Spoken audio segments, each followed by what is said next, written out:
कहानी से शुरू करती हूँ। एक लड़की की कहानी।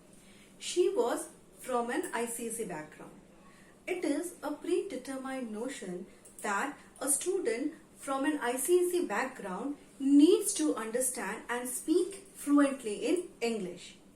पर उस लड़की को इंग्लिश नहीं आती थी ठीक से। वो लड़की मैं हूँ।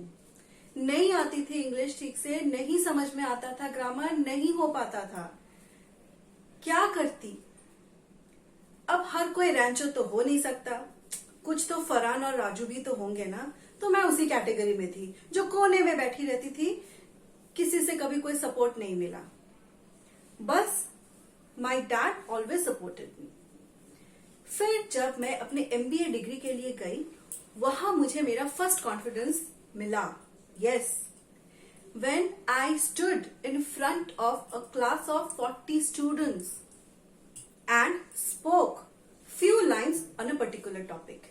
उस दिन मुझे समझ में आया, अगर यार तुम्हारे सामने 5 अच्छे हैं तो तुम्हारे पीछे भी तो 10 खड़े हैं। You may not be the best, but you can always be better. Welcome to my channel. Let's dive into the tips and tricks of grammar.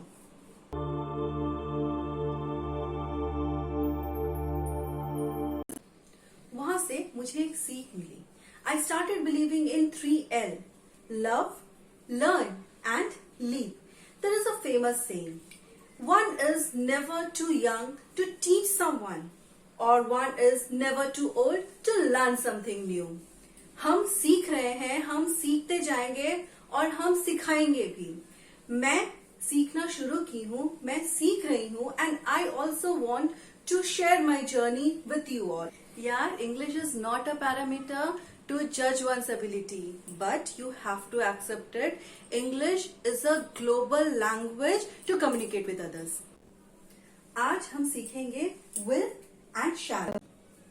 will कहाँ यूज करे, shall कहाँ यूज करे? बड़ी कंफ्यूजन है यार, नहीं समझ में आ रहा है। उफ, मैं हूं ना। I have learned it. Now I will share with you. will and shall, ये दोनों ही फ्यूचर टेंस में यूज होता है, ये हमें पता है। First rule, first person singular and plural, we use shall. हम लोग आई या वी, जो कि first person singular and plural है, उसके साथ शैल यूज करते हैं।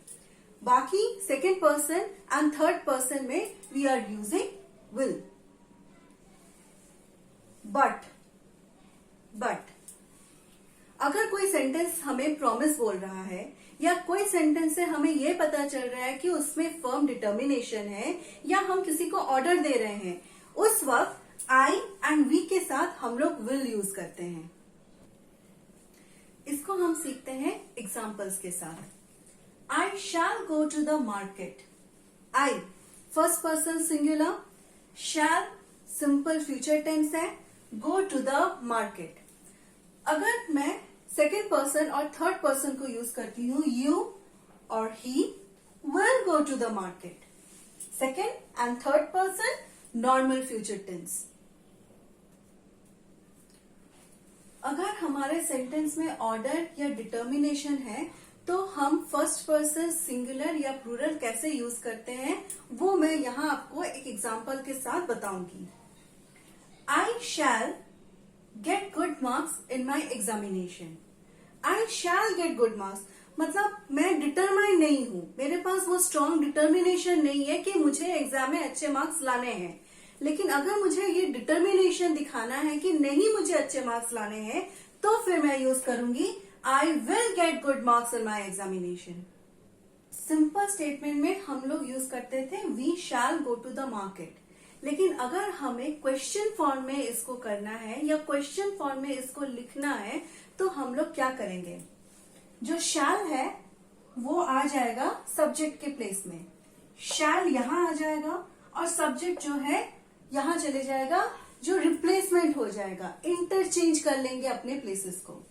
शैल we go to the market और क्वेश्चन मार्क लग जाएगा। WH के जो क्वेश्चंस होते हैं ना, who, what, when, where, यही पर एप्लीकेबल होता है ये। अब मैं आप लोगों के साथ एक छोटा सा ट्रिक शेयर करने वाली हूँ।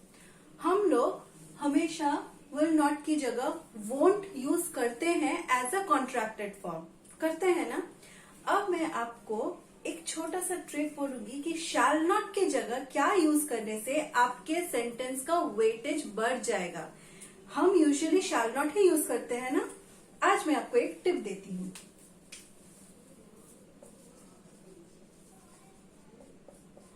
शैल नॉट की जगह हम लोग शैंट यूज करेंगे, जिससे हम लोगों के लिखने का जो वेटेज है वो और बढ़ जाएगा। एक एग्जाम्पल के साथ में बोलती हूँ, आई shall not eat pizza.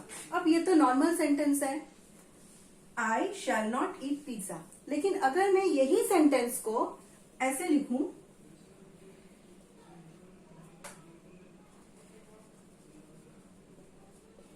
I शैंट eat pizza, ये ज्यादा बेटर लग रहा है ना, सुनने में अच्छा लग रहा है ना। वही तो मैंने बोला कि मैं भी सीखूंगी और आपको भी सिखाऊंगी। You will not go near the river, यहां हम लोग क्या यूज करते हैं contracted form, you won't go near the river.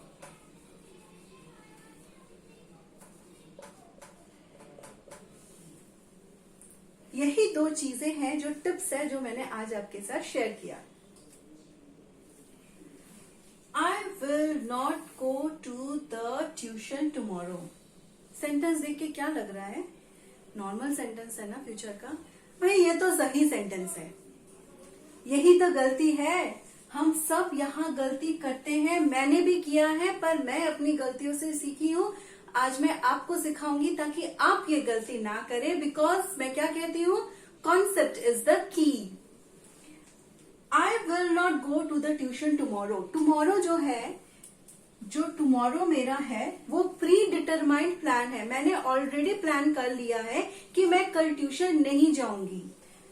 जब ऐसा कोई सिचुएशन आता है या ऐसा कोई स्टेटमेंट आता है, तब हम लोग विल नॉट नहीं यूज करते हैं। अच्छे से याद रखिए, नहीं यूज करते हैं will not. I am not going to the tuition tomorrow। जब भी ऐसा कोई प्री डिटरमाइंड प्लान है, we will be using I am not going.